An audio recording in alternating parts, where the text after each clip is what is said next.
This type of happens every single game to her, and the league and the refs do absolutely nothing about it. They're definitely targeting her, and the league and the refs do nothing to protect. The WNBA's referee corps just handed the entire league its most embarrassing, most undeniable, most globally viral moment, and Caitlin Clark is the one paying the price for it. Let me say that clearly in the first 10 seconds of this video, because every single person watching this needs to understand what we are actually dealing with here. This is not a sports story anymore. This stopped being a sports story the moment Fox News ran it. It stopped being a sports story the moment news outlets halfway across the world in Australia picked it up and ran full segments on it. And it stopped being a sports story the moment Sophie Cunningham, a veteran Indiana Fever player, Caitlin Clark's own teammate, went so viral for calling out the league that her name was trending before the final buzzer cooled down. The WNBA's referees have a Caitlin Clark problem, and the league's response to that problem has been, and I want to be precise here, absolute, calculated, gutless silence. Welcome back. This is Rimrun, and today we are ripping the doors off the conversation the establishment refuses to let you have. She's the recipient of 17% of all flagrant fouls across the entire NBA. Almost 1 out of 5 flagrant fouls are committed on her, yet she's one of... Before I get into the full breakdown, I need you to understand the specific context that everyone in mainstream sports media keeps skipping over, because without it, you cannot grasp how bad this actually is. The WNBA just suspended Alyssa Thomas for one game. One single game. After a fist-to-the-neck incident on Caitlin Clark that was caught on national television. The league apparently expected that one-game suspension to be the period at the end of this sentence, the thing that makes the story go away and lets everyone move on. They were wrong. They were catastrophically wrong. Because the very next time Clark stepped on the floor, the refs went right back to ignoring what was happening to her. And Sophie Cunningham, who has watched this from 3 feet away every single game, ERUPT. I have been documenting this pattern on this channel for weeks now. I made a video breaking down the escalating foul situation around Clark, and I told you then that a one-game suspension was not going to change the behavior on the court. The footage is right there in my last video, go check it, because what happened next proved every word of it. Here is what I need you to sit with before we get to the clips and the full breakdown. The story of what is happening to Caitlin Clark has now gone international. Not just national, international. We are going to walk through exactly what Sophie Cunningham said, exactly what the numbers prove about the targeting, and exactly why this situation has become something that reaches far beyond basketball. Stay with me. I promise you, around the 9-minute mark, I am going to show you the one data point that ends every argument about whether this is real or manufactured outrage. One number. It closes the case. Do not click away. The footage. Fan, but the ongoing situation with WNBA league star Caitlin Clark is absolutely unbelievable. Let me lay the foundation here, because I want every single person watching this video to have the full picture before we get to the clips. Sophie Cunningham is a veteran. She is not a rookie who does not know how the league works. She is not an outsider commentator. She is inside that locker room. She is on that bench. She watches every possession. And Sophie Cunningham went on record, publicly, with her name attached, and said that what is happening to Caitlin Clark happens every single game, and that the league and the refs do absolutely nothing about it. Nothing. She said they are definitely targeting Clark. She said it plainly. She said it without hedging. And she said the league and the refs do nothing to protect her. Now, I want you to process the weight of that statement. A player, a teammate, is going on record to say her league is failing to protect her. That is not a hot take from a commentator. That is not a YouTube channel with an agenda. That is a professional athlete who plays alongside Caitlin Clark every single day, telling the world that the targeting is real and the protection is non-existent. And the WNBA's response to Sophie Cunningham saying all of that publicly? Deafening, baffling, fraudulent silence? Now here is where it gets even more brutal. The league wanted to point to the Alyssa Thomas suspension as proof that they take this seriously. One game, for a fist to the neck, on a player who is by any economic and statistical measure, the most important player in the history of the league's relevance. One game. That is the league's entire answer. That is the full extent of their protection plan for the golden goose that is keeping this league financially alive. I cannot stand it when an institution has the receipts right in front of them, the video evidence, the public statements from players, the national media attention, and still chooses to do the bare minimum and call it a response. This irks my nerves on a fundamental level, because the people running this league are not stupid. They know what the footage shows. They are making a deliberate choice. Don't take my word for it. Sophie Cunningham said it herself. Watch this. This type of happens every single game to her, and the league and the refs do absolutely nothing about it. They're definitely targeting her, and the league and the refs do nothing to protect. She said it, with cameras rolling and her name attached. Sophie Cunningham, Indiana Fever veteran Caitlin Clark's teammate, looked directly into a microphone and said that this type of thing happens every single game, and that the league and the refs do absolutely nothing about it. Let me say that back to you in the harshest framing, because I want it to land. A player who is inside the building, inside the locker room, inside the huddle, not a fan, not a commentator, not a YouTube channel. That player just told the world that her teammate is being targeted repeatedly and that the institution responsible for protecting its players has chosen, game after game, to do nothing. Nothing. Not inadequate protection, not slow response, nothing.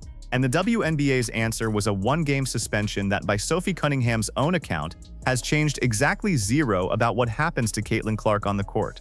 3 weeks ago, I told you on this channel that the Alyssa Thomas suspension was going to be treated as a closing of the book on this story by the league, and that it would not change the behavior because the behavior is not being driven by one player. It is being driven by a refereeing culture that has decided, game after game, not to call what is happening to Clark. I said it. The receipts are in the comments of that video, and here we are. Now let me show you why the referee failure is the core of this entire story, because that is the piece that the national conversation keeps dancing around without landing on directly. She's the recipient of 17% of all flagrant fouls across the entire NBA. Almost 1 out of 5 flagrant fouls are committed on her, yet she's one of... Pass 1. Tactical failure. Let me walk you through what the referees are actually doing, or more precisely, what they are deliberately not doing, and why it matters beyond just one game or one incident. The WNBA's referees have a rulebook. That rulebook covers flagrant fouls. It covers intentional contact. It covers actions that go beyond the physical boundaries of normal basketball competition. A fist to the neck is not a basketball play. A hit from behind when a player is already down is not a basketball play. A poke in the eye during a jump shot is not a basketball play. These are actions that, in any other professional sports context, result in immediate ejections and significant league discipline. What the referees in this league have done, repeatedly, consistently, and in front of national television cameras, is look at those actions and decide that the standard threshold for calling a flagrant foul simply does not apply when the player absorbing the contact is Caitlin Clark. Game after game, incident after incident, the whistle stays in the pocket. Now I want you to think about what that communicates to every other player in the league. It communicates that there is a price floor for what you can do to Caitlin Clark before the officials intervene. And that price floor is set significantly higher than it is for any other player. That is not an accident. That is not a coincidence. That is a pattern. A deliberate, documented, undeniable pattern that the league's officiating core has established through consistent inaction. That is not refereeing. That is sabotage. The footage. Fan, but the ongoing situation with WNBA league star Caitlin Clark is absolutely unbelievable. Pass 2. Pattern of behavior. I have been documenting this for weeks, and I need you to understand that this is not a new story. This is not a one-game anomaly. This is a pattern that has been building since Caitlin Clark entered this league. The first incident that got serious national attention involved Kennedy Carter, a hit that was caught on camera and that drew widespread condemnation from fans and media. The referees on the floor at that game did not call a flagrant foul in real time. The league reviewed it afterward. Then came the Alyssa Thomas incident, the fist to the neck that was so blatant, so unambiguous, so clearly captured on video that even the league could not ignore it. And the league's response was one game. One game for a fist to the throat of the player who, by documented economic analysis, generates 25% of all revenue and economic activity in the entire WNBA. One game. And now we are at a point where Sophie Cunningham, again a teammate, an insider, someone with everything to lose by speaking publicly, is telling the world that nothing has changed, that it still happens every single game, that the refs still do nothing to protect Clark. 3 incidents, 3 documented failures by the officiating core to apply the rulebook consistently. 3 times Caitlin Clark paid the physical price while the refs watched. 3 times. 3. Let that sink in. Pass 3. Enabler complicity. Here is the part of this story that I find most baffling. and I have been covering this league closely enough to know when something does not add up. The referees do not operate in a vacuum. They operate within a system. That system has supervisors. That system has a league office that reviews tape, that issues grades to officials, that has the authority to pull referees who are consistently missing calls from high-profile assignments. The league office has all of that power, and the league office has watched this pattern develop across multiple games, multiple incidents, multiple nationally televised moments, and the response has been to suspend one player for one game and then go quiet. The Indiana Fever's front office, meanwhile, has been publicly criticized for not being louder about this, not being out there demanding accountability from the league, not being the organization that forces the conversation. The Fever have Caitlin Clark. Caitlin Clark is the reason the WNBA signed a massive new broadcast rights deal. Caitlin Clark is the reason players across the league are flying private. And the Fever's front office has not been out there screaming from the rooftop that their franchise player is being targeted and underprotected. That is an institutional failure that goes beyond just the referees. And the national sports media, the people who cover this league for a living, largely treated the Alyssa Thomas suspension as the end of the story. Case closed, league acted, move on. They did not dig into the officiating culture. They did not ask why the pattern exists. They did not platform Sophie Cunningham's statement with the urgency it deserved, and every single one of them stayed silent on the bigger question. Receipts coming, pass 4, cost to Caitlin Clark. I need you to sit with this for a second, because this is the part of the story that gets lost in all the institutional analysis. Caitlin Clark is in her 3rd year in this league. She is 4th in points across the entire WNBA. She is 2nd in assists. She is doing this while absorbing a physical toll that, by any documented measure, is disproportionate to what any other player in the league is absorbing. According to the analysis cited in reporting on this situation, Clark is on the receiving end of 17% of all flagrant fouls across the entire league. 17%.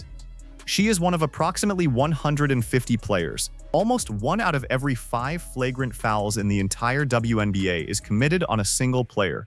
One player. And the league's response to that documented, mathematical, undeniable reality is one game.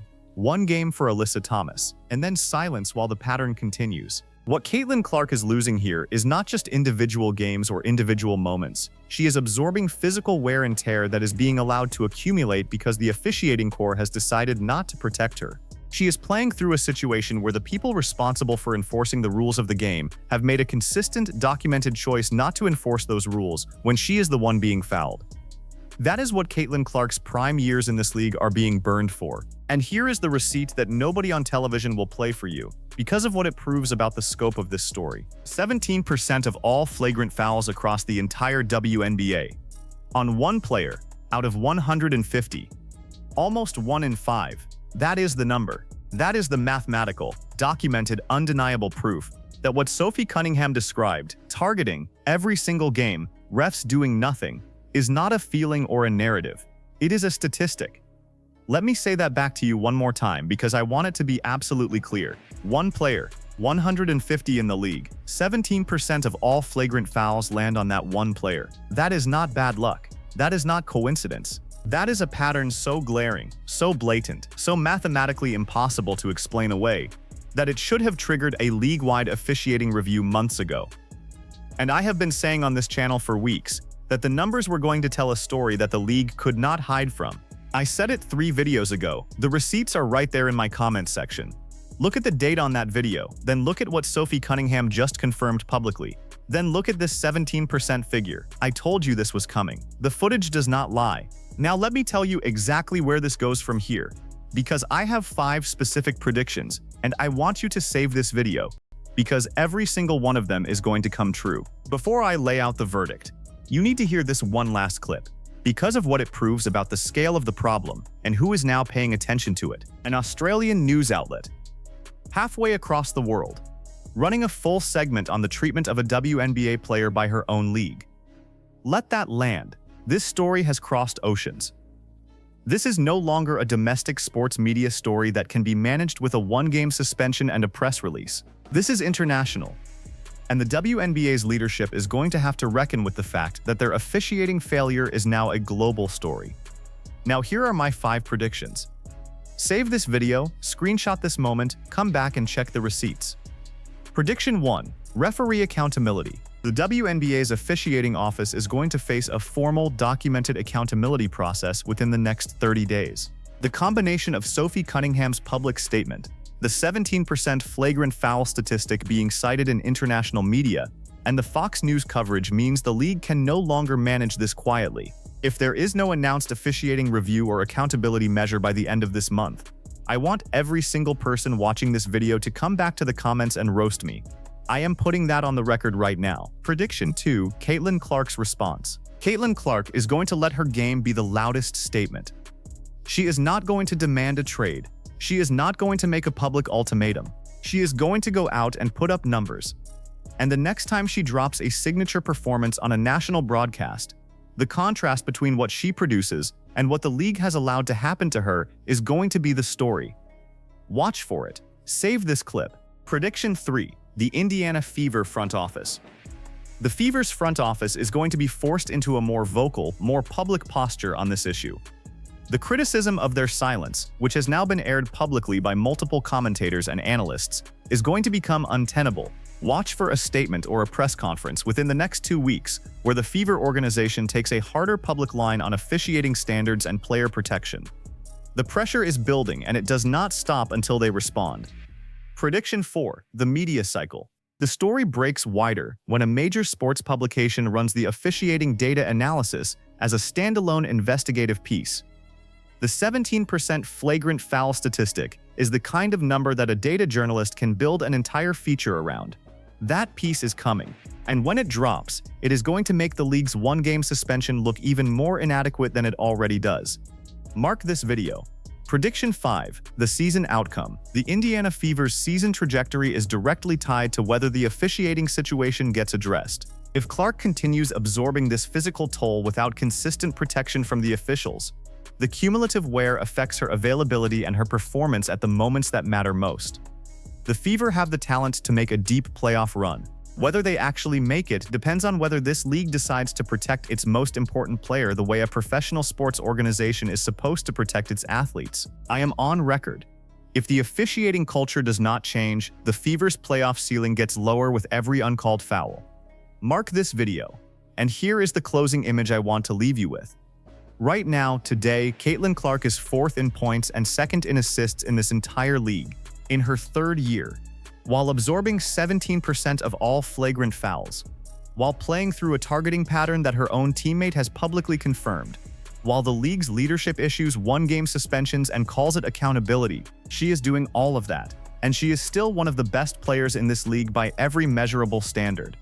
That is what Caitlin Clark is. That is what the people running this league are trying to bury under silence and inadequate discipline. And it is not going to stay buried, because this story is now international. The numbers are documented, and Sophie Cunningham just said the quiet part loud enough for the whole world to hear. Alright, here is what I need from every single person watching this video right now. Drop your most honest take in the comments. Is the WNBA's officiating core deliberately failing to protect Caitlin Clark at a level that constitutes a systemic institutional problem? Or is the 17% flagrant foul figure a statistical outlier that does not reflect intentional targeting? Pick a side, defend it. I read every single comment and I will be in there responding. And while you are down there, save this comment right now. The WNBA announces a formal officiating accountability process within 30 days of this video. That is prediction 1. If I am right, come back and tell me. If I am wrong, come back and roast me. Either way, I want the receipts documented in the comments of this video. And tag the friend who keeps telling you this story is overblown and manufactured. Make them watch this video, look at the 17% number, listen to what Sophie Cunningham said with her name attached, and tell you they still believe there is nothing systematic happening here. Tag them, right now. Here is what is coming next on this channel. Tomorrow we are going to break down the full economic picture of what Caitlin Clark means to this league. The broadcast rights deal, the viewership numbers from her rookie year, the 25% revenue figure, and we are going to lay out exactly what the WNBA stands to lose if this officiating situation drives the conversation about her future in the league. If you are not subscribed, you are going to miss it. Hit the bell right now. This is Rimrun. We will see you in the next video.